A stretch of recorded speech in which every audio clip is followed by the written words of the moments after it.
Salut à tous, c'est Otakult, on se retrouve pour un nouvel épisode d'Otalecture, l'émission qui passe en revue mes lectures du moment. Avant de commencer, vous pouvez comme toujours me retrouver sur mes réseaux sociaux, à savoir Twitter, Insta, etc. Tous les liens sont disponibles en description. Bref, comme toujours, si vous voulez des idées de lecture, vous êtes au bon endroit. Mais avant ça, générique.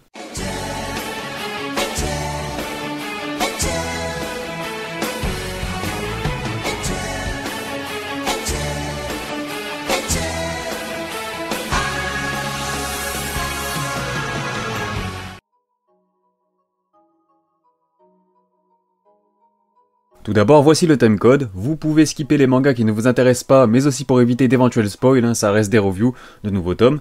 Il y a donc forcément du spoil hormis pour les nouvelles séries, les mangas sont toujours classés par éditeur aussi.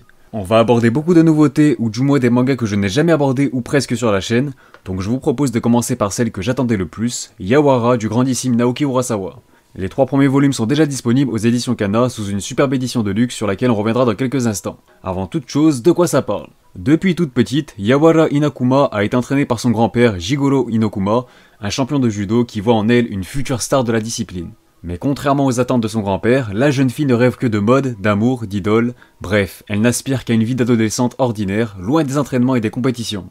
Mais c'est sans compter son talent inné pour le judo que son entourage lui permettra pas d'oublier. Yawara est tout simplement le premier grand succès de Naoki Urasawa à qui l'on doit une multitude de classiques comme Monster, 20th Century Boys, Billy Bat ou encore plus tôt, mais est-ce vraiment utile de le présenter? Je ne pense pas.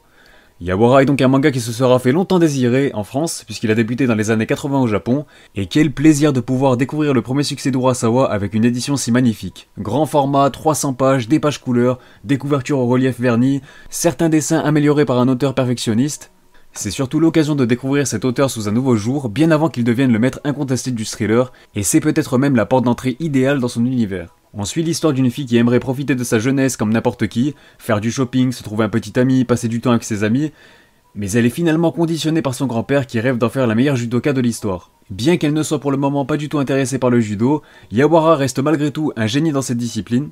Le contraste est en tout cas maîtrisé et Urasawa jongle parfaitement entre romance, sport, humour et tranche de vie avec une telle simplicité. Un manga qui dégage déjà une certaine finesse dans son écriture, mais aussi une ambiance chaleureuse où chacun des personnages se montre intéressant. J'ai vraiment hâte de lire le tome 4 et de voir comment Yawara, qui incarne déjà l'image d'une femme forte, va finalement accepter de s'ouvrir à une voie qu'elle n'a pas choisie de son gré, le judo. On enchaîne avec une autre nouveauté des éditions Panini, ou du moins une réédition de Sidou signée Tsutomu Takahashi.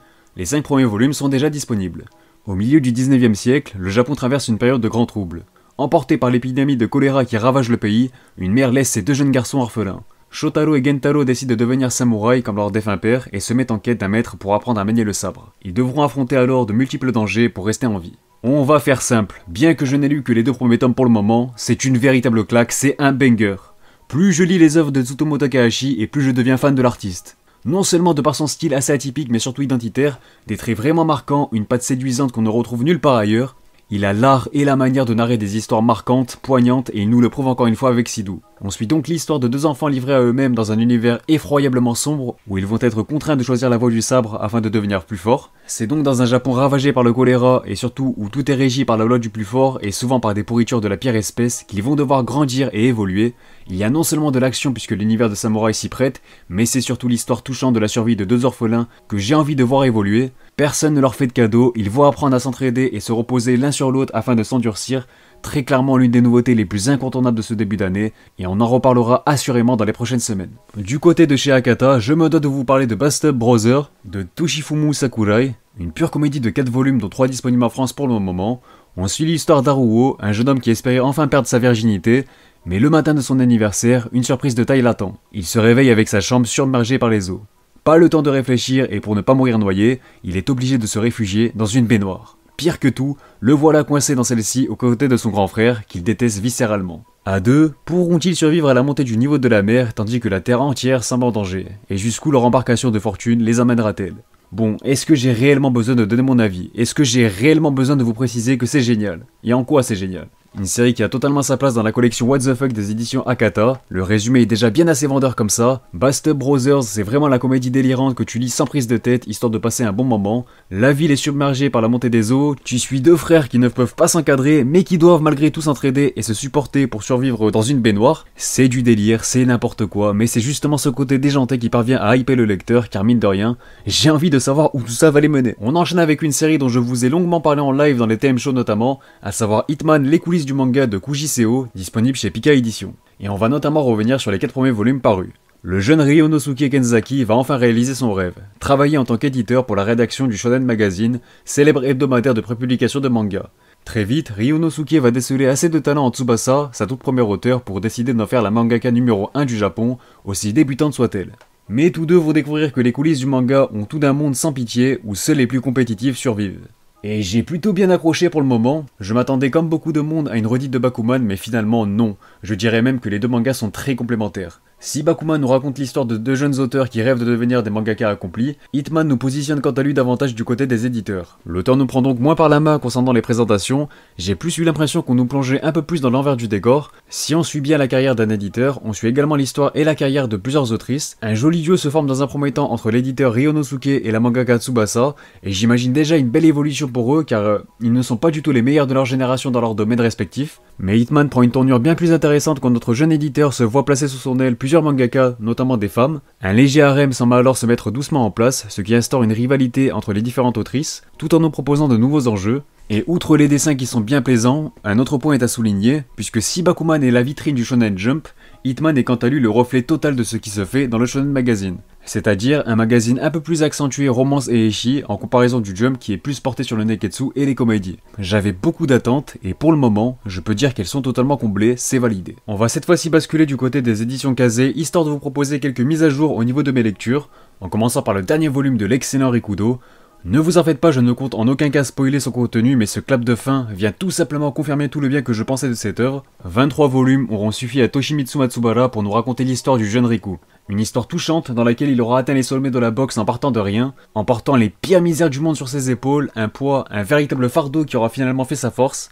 Il s'était livré corps et âme dans la boxe pour se sentir exister, pour trouver des réponses à ses questions, et c'est seulement au tout dernier volume qu'il finit par réaliser pourquoi il avait choisi de se lancer dans le monde de la boxe. Rikudo, c'est aussi l'évolution de personnages marquants et attachants. Ce dernier tome vient ainsi marquer la fin de leurs belles aventures, tout en nous proposant des parallèles faisant écho au premier volume de la série. Leur évolution, leur développement deviennent ainsi d'autant plus impactants, car on réalise qu'ils ont fait beaucoup de chemin depuis en fait. Je regrette tout de même que le dernier combat de Riku ait été expédié aussi vite, cela dit. Il aurait vraiment mérité un tome entier afin de nous offrir un final vraiment spectaculaire, mais enfin bon. Rikudo restera donc un sans faute à mes yeux, une série déjà incontournable. Place à une bonne dose de Chainsaw Man concernant les volumes 5, 6 et 7. Et par où commencer, car plus la série avance, plus elle devient excellente. Si certains d'entre vous sont encore réticents à l'idée de commencer cette série, n'hésitez plus une seule seconde. Chainsaw Man est un véritable ovni que l'on ne peut placer dans aucune case, tant il existe aucun autre manga de ce type en fait. Il faudrait limite créer son propre genre pour le définir avec précision, car avec du recul, je me rends compte qu'il coche plusieurs cases finalement. Car au-delà de son côté déjanté et de ses scènes d'action nous offrant un spectacle particulièrement violent, Chainsaw Man nous prouve aussi qu'il s'agit également à la fois d'un manga tranche de vie, d'une comédie, et même d'une romance, tout en restant un manga d'action. C'est vraiment le mélange de tous ces genres qui fait de cette œuvre un véritable ovni, qui sort logiquement du lot, au-delà d'aller à l'encontre de ce que l'on retrouve habituellement pour un manga du Shonen Jump.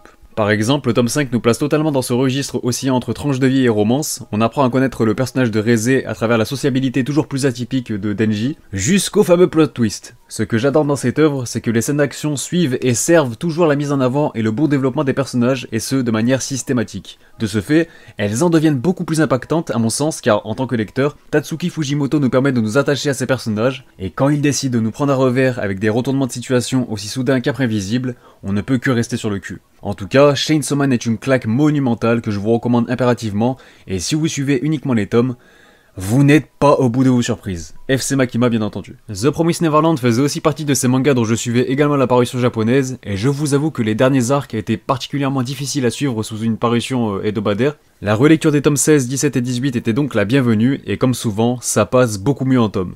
Si je trouvais que la gestion du suspense était parfaitement maîtrisée durant le premier arc, avec notamment l'utilisation de cliffhangers bien pensés, je trouve aussi que cette technique narrative s'est quelque peu essoufflée au fil de la série. En revanche, quand je lis un volume d'une traite, la narration semble tout de suite beaucoup plus fluide, les cliffhangers ne faisant plus forcément effet à la fin de chaque chapitre, mais cette fois-ci, à la fin de chaque volume. donnant ainsi envie au lecteur d'attendre le prochain volume, bien que personnellement dans mon cas je sache ce qu'il se passe après et comment l'histoire se termine. Je ne vais pas m'attarder plus longuement sur The Promised Neverland puisque j'en ai déjà tant parlé sur la chaîne, mais c'est tout de même très satisfaisant de voir que la relecture des tomes me laisse avec une bien meilleure impression que lorsque je suivais la progression japonaise. Certes, le premier arc avait placé la barre très haute, il en devenait donc naturel que la suite paraisse moins digeste, mais globalement, ça reste et restera une très bonne série à mes yeux. On va cette fois-ci aborder un éditeur assez récent sur le marché, mais qui n'a pourtant rien à envier à ses concurrents, à savoir les éditions Noévé Graphics. Et je me dois de commencer par vous présenter leur toute première série, notamment Veil. Veil est un manga signé Koteri qui est toujours en cours avec 3 volumes parus au Japon. En France, les 2 premiers volumes que l'on va aborder ici sont déjà disponibles. Et finalement, c'est assez difficile à résumer comme manga, donc je vous propose de rentrer directement dans le vif du sujet. Avant de revenir sur la qualité de l'édition exceptionnelle des éditions Noévé Graphics, Veil se place déjà comme une lecture assez atypique. On suit le quotidien d'un officier de police se rapprochant d'une femme atteinte de cécité, une relation tout aussi atypique que touchante car on les suit vraiment dans leur plus banal quotidien, voilà des scènes banales du quotidien, mais je pense sincèrement que la qualité de l'édition y est pour beaucoup dans ce ressenti. En effet, il s'agit littéralement d'une édition de luxe, grand format, faisant honneur à la plume de l'auteur, nous donnant presque l'impression qu'il s'agisse aussi d'un artbook, tant les illustrations représentant la rencontre des protagonistes, leurs petits moments de bonheur sont sublimes. Ajoutez à cela un style de dessin qui sort du lot, mais surtout le fait qu'il s'agisse aussi d'une édition full color, dont notamment des choix de couleurs qui sortent à leur tour du lot. Cela rend la lecture toujours plus plaisante, alors certes ça ne parlera pas à tout le monde, j'en ai bien conscience, mais en tout cas, Veil restera pour moi cette petite surprise, cette belle surprise que tu n'attends pas forcément au premier abord. Toujours chez les éditions Noévé Graphics, on continue avec le premier volume de SPOP signé Kiya Asamiya, toujours en cours au Japon avec 3 volumes parus. En France, les 2 premiers tomes sont déjà disponibles. Il était une fois dans un futur tant fantasmé,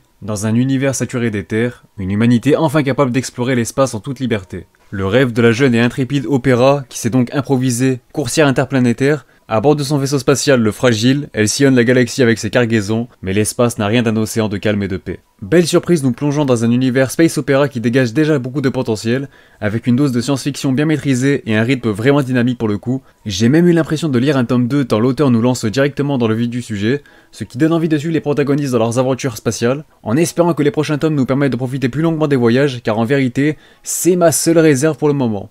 Les voyages sont un peu trop expéditifs à mon goût, alors que j'aurais aimé que l'auteur prenne plus son temps pour introduire ses personnages, nous les présenter dans leur quotidien, car il parcourt littéralement l'univers. Sauf que j'avais l'impression qu'il faisait le trajet Terre-Jupiter en 5 minutes. Des petits time skips qui certes n'ont pas vraiment d'incidence, mais c'est un petit plus que j'espère avoir dans les prochains volumes. Du côté de chez Glénat, j'avais un peu de retard sur mes reviews dédiées à One Piece, donc je vais vous parler ici des tomes 96 et 97. Sans surprise, il s'agit des meilleurs tomes de l'arc pour le moment, le 96e opus met en lumière les origines de Wano Kuni à travers les aventures du grand Oden Kozuki.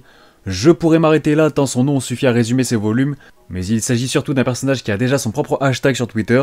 Je ne sais pas si vous réalisez un peu, mais c'est une simple preuve qu'il a su marquer les esprits du monde entier en très peu de temps. Il figure déjà parmi les personnages les plus emblématiques du manga, une ascension phénoménale que l'on peut mettre en parallèle avec son ascension au sein même du manga, car finalement, même dans One Piece, Oden est devenu une légende en très peu de temps. En côtoyant notamment les plus grands, de Barbe Blanche à Roger, quel flashback incroyable vraiment. On se demandait même si Oda allait pas nous révéler le One Piece sans faire exprès, c'est grave. Et comme souvent, quand Oda nous apporte un tant soit peu de réponses, ces révélations ne soulèvent que davantage de questions. C'est à la fois rageant et irritant, mais c'est surtout ce qui fait la force de cet auteur de génie. Savoir constamment hyper ses lecteurs au fil des années au travers de nombreux mystères qui nous seront révélés bien des années plus tard. One Piece est vraiment le seul manga avec lequel j'ai l'impression d'avoir signé un contrat, un pacte. J'ai signé pour avoir mes réponses et je continuerai de suivre cette superbe aventure jusqu'au bout, peu importe la tournure de l'histoire. Et enfin pour conclure, je me devais de remettre une couche pour Grand Blue puisque c'est la première fois que j'en parle sur la chaîne depuis que le manga est disponible en France aux éditions Meian. N'hésitez pas à aller vous procurer les tomes, l'édition est vraiment sublime et je remercie encore l'équipe de Meian pour les travaux, c'est dingue. Bref, de quoi ça cause? Yori Kitahara entame ses années d'université au cœur de la ville d'Izu, bercé par la mer. Plein d'entrain, il est hébergé par son oncle dans sa boutique de plongée nommée Grand Blue. Mais au milieu des belles filles et de la plongée, Yori pourra-t-il vivre ses études tranquillement? La meilleure comédie que j'ai lue, issue d'un duo très complémentaire, Kenji Inoue au scénario et Kimitake Yoshoki au dessin. Au risque de me répéter, Grand Blue c'est le manga de la bonne humeur, le manga qui te redonne le sourire si t'as passé une mauvaise journée. Y a pas un seul chapitre qui me fait au moins sourire et quand c'est pas le cas, j'explose de rire. La construction des gags fait toujours mouche et souvent en plus les auteurs prennent le temps de les construire. Que ce soit les personnages qui sont tous déjantés mais surtout bien développés car mine de rien, même si on parle d'une comédie, il ne s'agit pas que de simples enchaînements de gags. Les protagonistes sont réellement développés et j'apprécie de suivre leur évolution, l'évolution de leur relation. L'ambiance de cette œuvre est incroyable. C'est le genre de série qui pourrait durer éternellement, que tu ne t'en lasserais pas. Le tout sous la thématique de la plongée pour donner un aspect assez contemplatif à la série et faciliter notre immersion. Je compte vraiment sur vous pour soutenir la série en achetant les tomes. Sur ce, la vidéo est terminée, donc j'attends vos retours dans les commentaires comme d'hab, hein. Que ce soit sur la vidéo en elle-même, les mangas concernés ou tout simplement pour me partager vos lectures du moment. N'hésitez pas à vous abonner pour ne pas louper les prochaines vidéos. Vous pouvez également me retrouver sur Twitter et Instagram ou encore me soutenir sur Utip. Tous les liens sont toujours disponibles en description. Moi je vous dis à bientôt pour de prochaines vidéos, portez-vous bien et surtout, on se reverra.「